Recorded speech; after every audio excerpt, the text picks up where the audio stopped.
Bienvenue sur Africa 24 dans cette nouvelle édition du Non-Stop Info. Voici les titres de l'actualité. Jean-Pierre Bemba, candidat à l'élection présidentielle en République démocratique du Congo. L'ancien vice-président l'a annoncé lors d'une conférence de presse qui s'est tenue à Bruxelles ce 24 juillet. Jean-Pierre Bemba milite pour une candidature unique de l'opposition. Le bras de fer est désormais engagé au sein du PDCI, Parti démocratique de Côte d'Ivoire. 18 militants ont été exclus, dont plusieurs ministres. Pour leur chef de file, le ministre Kobena Kwasi Adjoumani, cette décision ne compte pas selon lui. Les procédures internes du parti n'ont pas été respectées. Et puis, au Cameroun, l'accès à l'eau potable demeure un besoin de première nécessité. En effet, une importante quantité d'eau se perd chaque année à cause de tuyaux détériorés. C'est pourquoi la Cameroun Water Utilities lance une campagne de réparation à travers le pays. L'ancien vice-président congolais Jean-Pierre Bemba a confirmé sa candidature pour le scrutin du 23 décembre 2018. Investi par son parti, le Mouvement de libération du Congo, il invite l'opposition congolaise à se mobiliser pour une candidature unique. Jean-Pierre Bemba prévoit par ailleurs son retour à Kinshasa ce 1er août 2018. Reportage Radidiatou Badawi. Jean-Pierre Bemba sollicite une candidature unique pour l'opposition congolaise. Pourtant, son parti, le Mouvement de libération du Congo, l'a investi comme candidat pour la présidentielle du 23 décembre 2018. À quelques mois du scrutin, il se dit à même de soutenir une autre candidature. Selon lui, l'objectif à atteindre, c'est la victoire de l'opposition. Ce qui me préoccupe maintenant, c'est que l'opposition puisse gagner les prochaines élections en présentant un programme unique, crédible et fiable. J'espère rencontrer les opposants.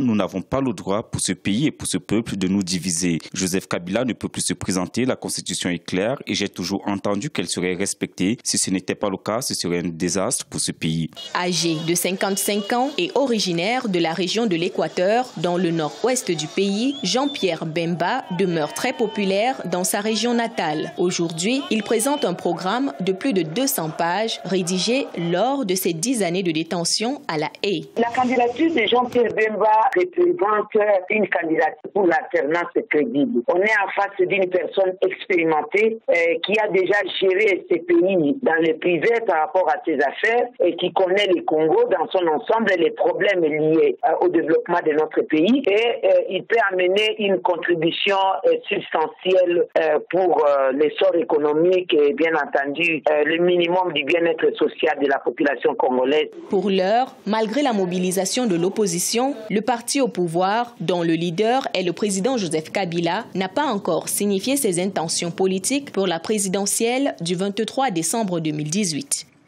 Et sachez que le coup d'envoi pour le dépôt des candidatures à la présidentielle a été donné ce mercredi 25 juillet et ce jusqu'au 8 août 2018. La liste définitive des candidats en lice pour la présidentielle du 23 décembre 2018 devrait être connue à la mi-septembre.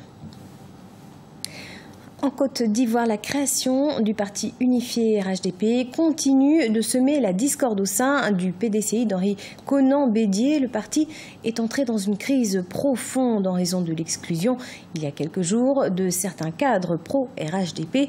18 membres au total qui continuent de réagir à leur mise au banc. Reportage Olivier Conan. La création du parti unifié fait des vagues au PDCI, Parti démocratique de Côte d'Ivoire.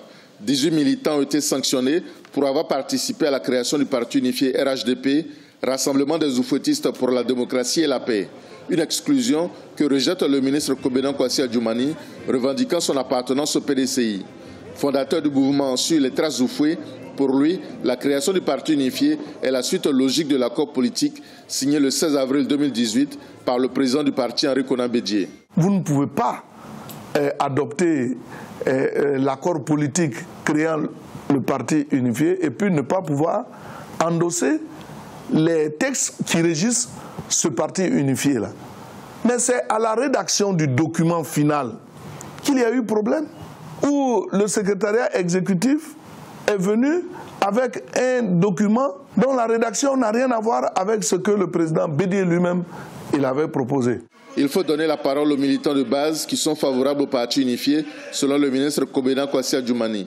Le parti unifié RHDP est l'aboutissement du combat des héritiers d'Houphouët-Boigny, premier président de la Côte d'Ivoire. Nous invitons les uns les autres à nous suivre sur la voie que nous avons tracée et qui est plus que jamais une volonté manifeste de canoniser Houphouët-Boigny, de pérenniser son héritage.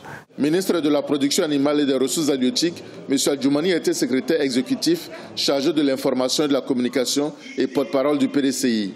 S'il a accepté son limogeage de ce poste, il n'entend pas arrêter son combat pour que le PDCI intègre le parti unifié RHDP. Le sommet des BRICS qui regroupe le Brésil, la Russie, l'Inde, la Chine et l'Afrique du Sud s'est ouvert ce mercredi 25 juillet à Johannesburg. Principaux sujets de cette rencontre, le développement du continent africain et la riposte face aux mesures protectionnistes du président américain Donald Trump. Seul le président sud-africain Cyril Ramaphosa et son homologue chinois Xi Jinping étaient présents au premier jour. De nouveaux partenariats devraient être signés prochainement. Le financement des projets d'infrastructure a connu une baisse sur le continent africain malgré la mobilisation d'un stock important de ressources. Le gap financier reste toujours important à ce jour. 6 000 milliards de dollars sont nécessaires à la création de nouvelles infrastructures en Afrique. Les détails à Bijou Nomenio. Selon la Banque africaine de développement, les infrastructures africaines souffrent d'un gap financier de 1 700 milliards de dollars qui peut être comblé par le secteur privé international. Avec 62,5 milliards de dollars de ressources internes engagées, le capital nécessaire à la contribution de nouvelles infrastructures a connu son niveau le plus bas depuis 2012, selon des données publiées par le Consortium africain pour les infrastructures.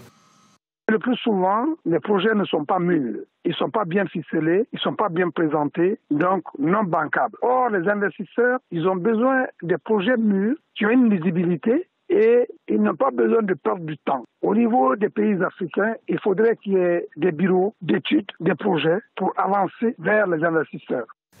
Les experts reprochent aux pays africains une absence de vision claire en matière de politique infrastructurelle. À ce jour, les entreprises internationales interviennent comme prestataires de services et non comme investisseurs, ce qui crée un énorme manque à gagner. Il existe aussi des partenaires techniques et financiers, des bailleurs de fonds qui le plus souvent investissent à court terme, uniquement pour tirer profit et repartir aussitôt. L'Afrique n'a pas besoin de cela. L'Afrique a besoin des investissements dans la durée. Selon les données accumulées par le Global Infrastructure Hub, d'ici à 2040, les États africains ne pourront mobiliser que 4 300 milliards de dollars pour construire des infrastructures, alors que le besoin sur cette période s'élève à près de 6 000 milliards de dollars. Une campagne de réparation de systèmes d'approvisionnement en eau a été lancée au Cameroun. Objectif, résorber le déficit en eau potable dont a besoin le pays. Par ailleurs, l'extension de 2 usines d'approvisionnement est en cours d'achèvement à Yaoundé pour un total de 190 000 mètres cubes d'eau supplémentaires par jour. Explication, Viviane Baoken. Au Cameroun, l'accès à l'eau potable demeure un besoin de première nécessité. Dans certains quartiers de la ville de Yaoundé, les robinets sont à sec. Selon les responsables de la Cameroun Water Utilities, Camwata, une importante quantité d'eau se perd à cause de nombreuses casses de tuyaux. La priorité pour ces derniers est de procéder à la réparation de ces casses. Déjà, la réparation de casses, ça va permettre déjà